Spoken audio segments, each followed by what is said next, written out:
عبلعل تقرأي أنصلالي زلو كبيد دبنا كوينات سيعبو تغارو كاب عدم يهادمو كم زلو بزحات سبسابات وصلم سراويت مكلخال إيتيبيا كمون حايلتات مكلخال تقرأيون بستفرالي أنفتات فتن في تفايت كم زلوم زملكوتو سبسابات عالم لخوان معخنات زينا يزرقو حلم زلام سراويت مكلخال إيتيبيا لعلمت نخار إيقبرلن كاب زلو كبابيتاتون تتقيسمولو أبز واناوي زرزر معبال مسرت بمقبار زرزر إجنالكم قريبنا لنا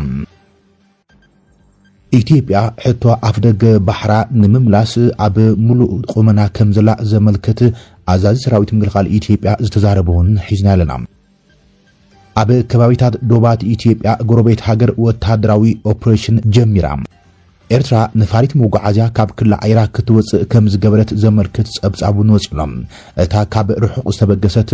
ነፋሪት መንገድ ዳይሪ ኢንዲጎ ኣብ ከባቢታት ዶባት ኢትዮጵያን ኤርትራን ምስ በጽሐት ናብ ዝነበረትሉ ህንዲ ከም ዝተመለሰት ተገሊጹ ዘሎ ናይዚ ምኽንያት ዘመልክት ሓድሽ ምዕባለ ተሰሚዕሎ ነዚውን ሒዝና ኣለና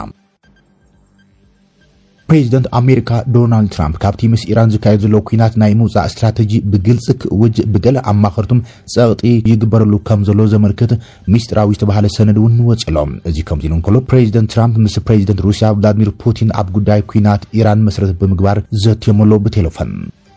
ኢራን ሓያል ግብረ መልሲ ይባላ ኢራን ምስ ዋሽንግተን ዝኾነ ይኹን ድርድር የለን ክትብል ብሚኒስትር ጉዳያት ወጻኢ ኣቢላ መግለጺ ይባላም